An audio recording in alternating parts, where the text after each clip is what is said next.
Okay, so here we are in Blender, and I just have this. It's a pretty simple scene, I'm not gonna lie. This is what it looks like from the camera, and what it is it's just a bunch of trees and some bushes, and it's just enough to cover the frame. See, there's none out here. This is a particle system with all these little bushes, and then you just got all the individual trees. And then if we have a look at the texture, we have all of this stuff, which definitely makes it look a bit better. It looks a bit weird when you go through because it's a lot of fine detail. I also have this, which was just a plane that I kind of molded a little bit and then extruded. It's not how it would be in real life. It's coming out of the tree, but it gives a good result because it casts a little light onto the ground and a little bit behind it. We also have some lights here lighting up the scene just to make it look nice, you know, and that's pretty much it. There's no camera movement, there's nothing like that. These are just textured with a normal like bark texture that I found, and then these are just a translucent green. So you get the green, but then you also get some little see-through bits, which I think is good. Usually you'd want to do proper leaf textures, but I thought since they're far away and they're going to be out of focus anyway, this is fine and it does the job, so I'm not going to bother. But here is the camera, and this is what we got. There's nothing here because we'll be adding a background later. And here is what that looks like in the rendered view. It's going to take a while to load, so let's get out of that. I don't want to go over this too much. I just wanted to kind of go over the export settings. So, you know, first things first, we have where it's being saved. You need that all the time. And then you want to save it as OpenEXR multi-layer. You need to make sure it's a multi-layer. Otherwise, we're not going to be able to do this. Now, the reason we're doing EXR is because it gives you a lot of control in compositing, which is kind of what I want to focus on today. So I've enabled these layers because there's no volume, and if you are in rendered view, if you go down here, you can actually see what layers there are, and if you go to transmission, there's nothing. And so I just did the glossy and diffuse because they had some stuff, and then in the other I did emission, shadow, and ambient occlusion because they all had some stuff too. There's also no volumes in the scene. If you were going to do like light rays coming through the trees, potentially could do that, but we could also do that in compositing, so you know, whatever fits. Volumes also do take a lot longer to render if you're not using a render farm, so yeah. I won't be using a render farm today, but I just wanted to show you these settings. And so once you've got all of these selected properly, and you got OpenEXR multi-layer, I just have everything on full because it's good. You should be good to render it. So I'm going to render it now, and I will be back when it's done. Okay, so here we are in Fusion. Now I'm actually using the standalone version of Fusion. You do get a license for it when you have a license for Davinci Resolve Studio. So if you have Davinci Resolve Studio and want a standalone compositor, you know, you can do that. It automatically detects the license. But I prefer to do it in the standalone version only because I find I get distracted a lot less. You know, if I'm doing it in Resolve, then I often find myself going to the color page and, you know, doing a test grade and then spending a lot of time on that when I really shouldn't be, or I go to the edit page, or, you know, I just do things that kind of distract me from what I'm supposed to be doing. So I personally prefer this, but you can do whatever you want. They're pretty much the same thing. If anything, I think Resolve has a few more, like, Resolve effects nodes that you can use, but yeah, we will also be needing Reactor installed. So if you do not have Reactor, go look up a tutorial now. It's free, has a lot of good plugins, and yeah, just because it speeds up the workflow a bunch, we're going to be using Split EXR and maybe a couple of the other ones I haven't installed, not sure yet, but Split EXR, that's the one we need. So go install Reactor and then come back. Some things will be different when you're using Resolve, and that's just because they're kind of two different programs. But it's just more the placement of things. So Fusion Standalone uses loader and saver nodes automatically, but Resolve uses media in and media out because it's meant to, you know, work well with the other tabs. We drop a loader node, and then that opens our files, and then we are able to get this EXR sequence. Now you will see that it is very dark. It doesn't look very good. I already have the LUT active, but what you want to do is you just want to get Fusion LUT and then edit, and then put it to gamma 2.2, and that's it. We'll change it at the end, but yeah, so that's all you do just to fix the colors. The emission is weird, but we will fix that. Okay, so this is what Reactor looks like, and basically these are all just plugins that you can get. I've already gone through and gotten the ones I use the most. I don't know, every couple weeks I go through, see if there's anything I want to get or anything I need, and you know, it's just a great plugin. Like you can see here, I have depth defocus, exponential glow, fast expert glow. It's just stuff like that. But the main one we will need is this HOS split EXR Ultra. That is what we need. So get that one. You can have a look at other ones if you want, but right now we need this one. What that will do is with our loader node, we can just right click, go to script, and then click split EXR Ultra, and you get this window. Now I usually do it vertically, and then I add like a grid. This just stops it. If you do 0, it just goes down in a straight line all the way down. It kind of stops it from doing that. So I don't know, we'll do 6, and then you just press run and close, and there you go. So now we have them all here. So we can go through now and kind of figure out exactly what we need.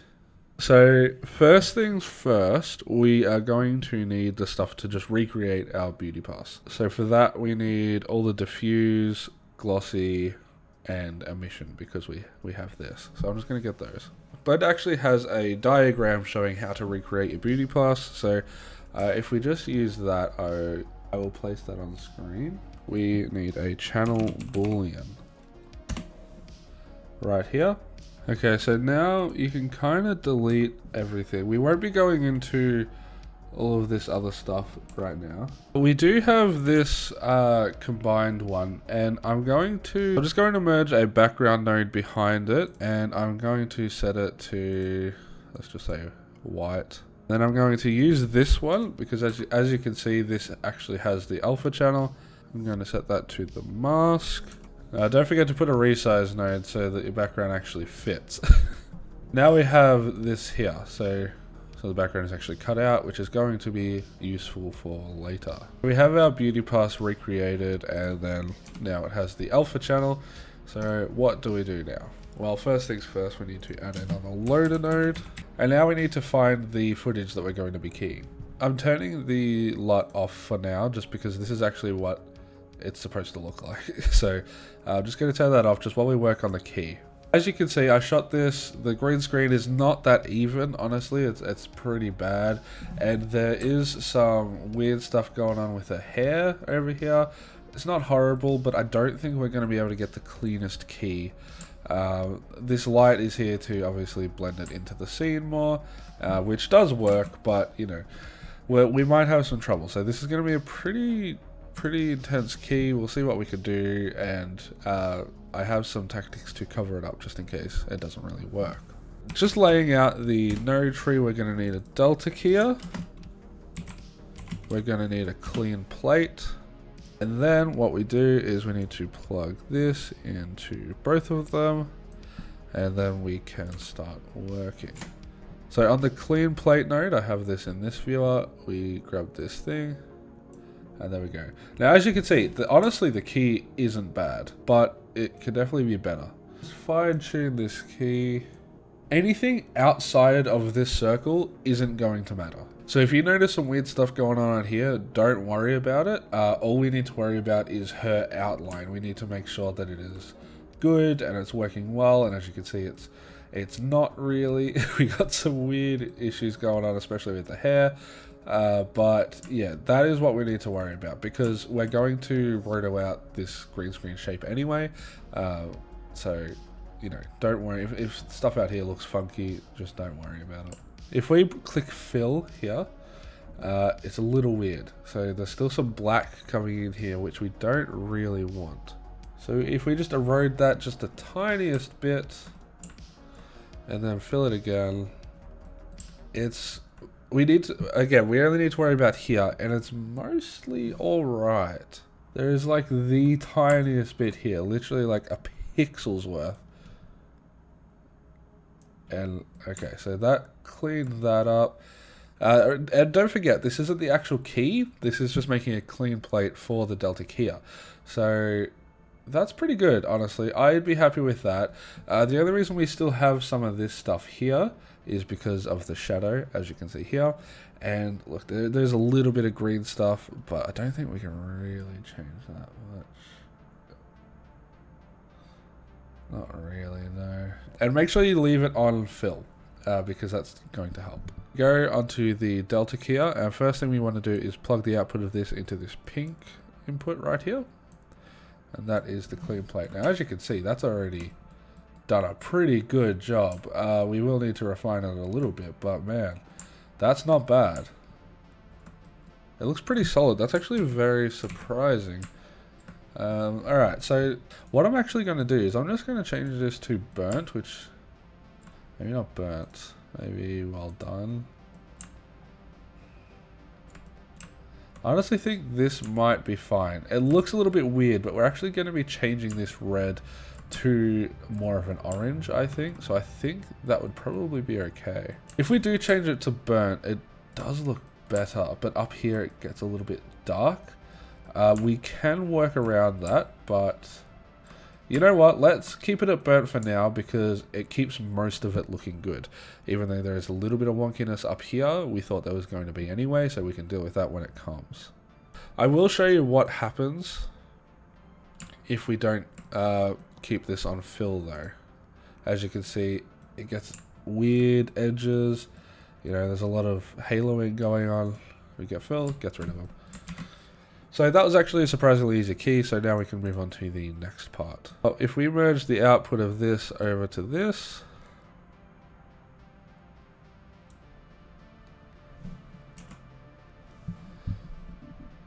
man, all we need to do is add a resize node, and then once we do that, we need to add a ellipse. Usually I would do a polygon node, but honestly the ellipse is fine because she's not actually moving much. That should be all good. Real quick, I just remembered you need to add a gamut node and then change it from ACG to sRGB. Now that we have everything fixed, you can see it looks weird. This is looking pretty shitty so far. Make this transparent so that we have the alpha, and get another loader node. Now what I've done is I've just gotten this creepy looking forest. It doesn't really match the trees that I've put in, but that is kind of by design, but also it doesn't really matter, so I didn't really bother trying to fix it. I wanted these trees to look wavy and a little bit like tentacles, because obviously there's an upside down portal, it's affecting the area around it, but at the same time it's in the background, it doesn't matter too much. But I got this creepy forest, I like the way it looks, and yeah, so we're going to be using this. Merge it underneath all this stuff, and as you can see, fills in the background nicely. We kind of just need to match it to this level. So I'll grab a color corrector node. What you want to do is you want to go to settings and predivide post multiply.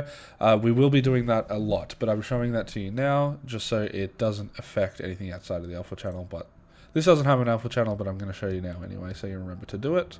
I think I'll leave it at that. I'm looking at all the edges and it all seems fine. It is going to be blurred to all hell, so you know, it doesn't really matter. It is in the background, so it wouldn't be affected by this light at all, so I'm not going to add any red. But yeah, that looks good. It's starting to look better. We're getting it to a spot where it's alright. Now, you are probably wondering why I bothered with all of this EXR stuff if I was just going to leave it like this anyway, but I'm not going to leave it like that, so we're actually going to get into the customization of it now, so let's do that. Hi, so it's Editing Geordie here, and I am just going to skip this, honestly. It goes on for about half an hour, 45 minutes, and it's really tedious. I don't talk much. This is kind of just where you need to buckle down and really pay attention to what you're doing, and it's kind of hard to edit it in a way that's concise and helpful for you, but basically you can control everything in terms of the amount of light that's coming through, the color of the light, all the minute details. Sorry if this is a bit annoying because we have done this all in an EXR kind of workflow, but if you do have some questions, feel free to ask them in the comments, or you know, find some other videos that explain it a bit better. But yeah, I'm going to skip this. So now you want to get a Luma keyer just after this merge. I tried doing it along the channel boolean, it really did not work. And you want to really crush it so it's just the white stuff, and then you want to invert. What we're going to be doing now is we're going to be doing the background of this, which is going to be, you know, using noise, maybe a grunge map, something like that. It's going to be pretty simple, but it's going to look good. Okay, so this is what I'm going to be taking inspiration from. Now, if you take out the mind flayer head, it's glowing in the middle, like a gradient, and then it has all this stringy stuff across it. And then obviously just some random particles and stuff. Back in Fusion, we get a loader node, and now we have this. Now if we just grab a transform and turn it 90 degrees, and then chuck a resize behind that, up the aspect so it's really stringy like this. Awesome. Last thing we want is a color corrector. I have it looking like this. It's not perfect, but I think it's good for what I want. So I'm going to bunch these together and drag them down here so we can continue working on the rest. We want to get a background, and what I'm going to do is I'm going to pick like a reddy orange color. Something like that is pretty good. I'm gonna add another background and copy this color, but maybe make it more of this sort of thing. Yeah. And then finally one last background. Okay, cool. So we have these three backgrounds. So this is going to be the bottom one, this is going to be the top one, and this is going to be the middle. What we got, first off, we merge these two together and add an ellipse. Probably fine, we'll see. We need to blur the hell out of it like this. Maybe make it a bit longer, to be honest.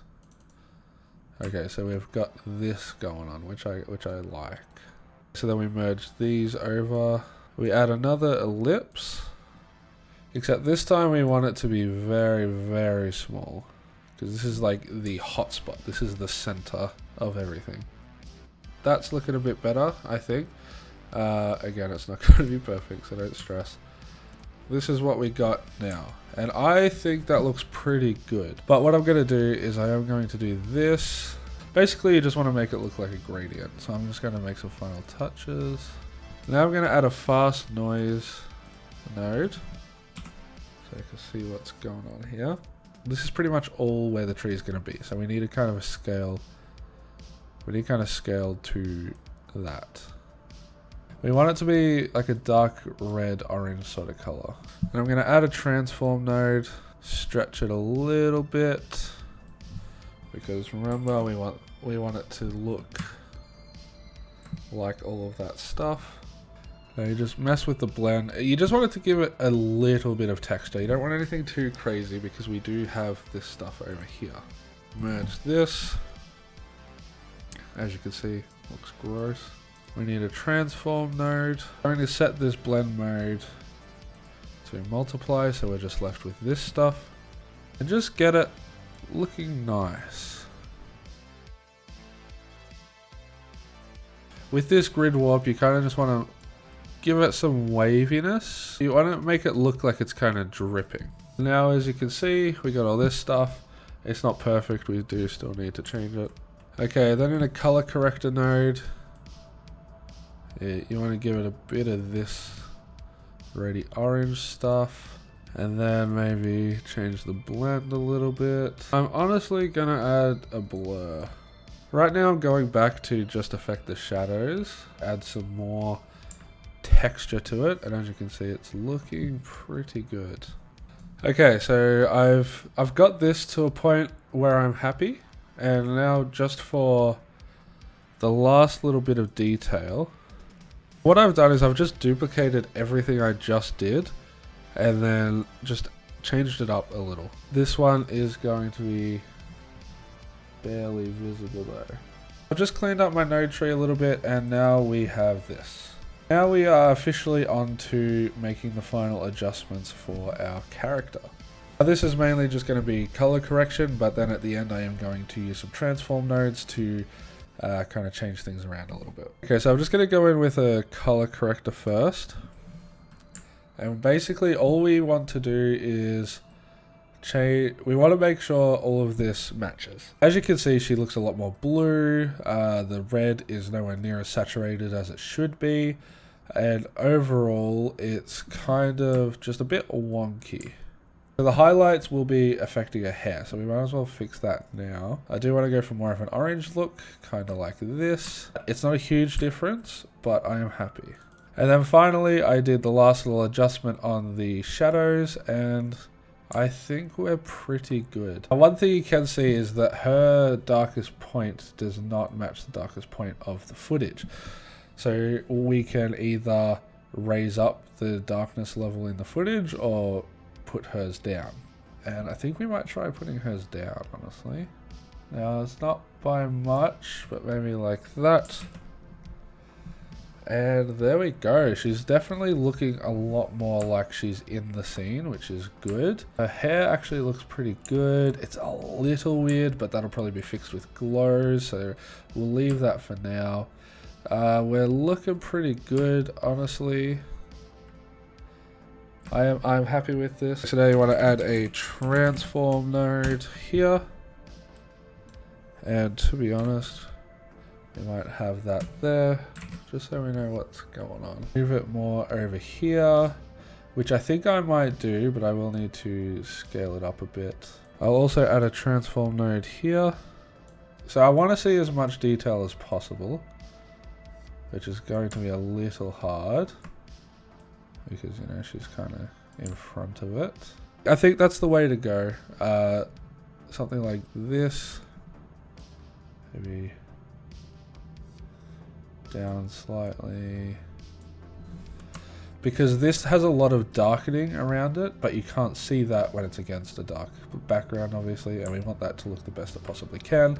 You can notice it quite heavily here, but I'm hoping it will come out with the glows. I'm hoping. I do need to change the ellipse, actually. We are definitely in the final stages now. I've got the portal looking the way I want it to. I've got everything composited together well. This bit's still annoying me, but we're going to go into the post-processing now, which is all of the lens effects and stuff like that. So let's go into that. Add a glow node. This is just the standard glow node. It's not the best, but, you know, it's pretty good. If you change this to threshold, you can then choose what is being affected. Now we only really want the center, because you want to keep as much of this as possible.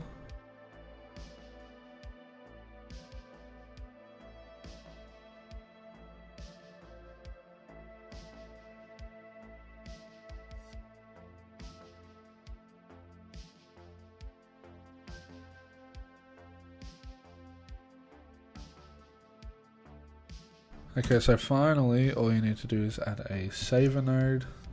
Choose where you want to save it. I'm just calling mine Stranger Things Composite and save. I like to save mine as OpenEXR, and that should be fine.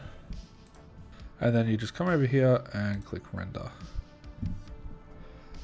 And then after that, click start render, and you should be good to go.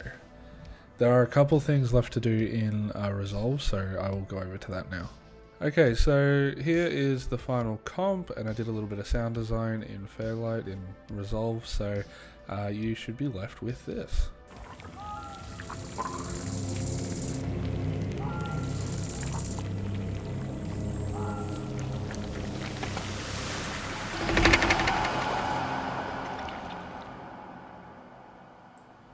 So this is a pretty big comp, honestly. I've just put underlays over everything. So we got the background EXRs of the forest, then we got the inside of the portal, that is the very far background forest, and then this is the character, and then post-processing. I ended up with these, and I skipped it in the edit, but yeah, that's what we ended up with. But yeah, I'm happy with how this turned out. In total, it took about 4 hours, I want to say. Really, it was only, 3 hours to get everything down and to a point where I was happy with it, and then another hour or so just fine-tuning everything, going back and fixing things that I didn't really like or I thought could be changed. But yeah, so about 4 hours total, and yeah, I'm happy with the result. So I hope you guys enjoyed, and I will see you guys next time. Thanks.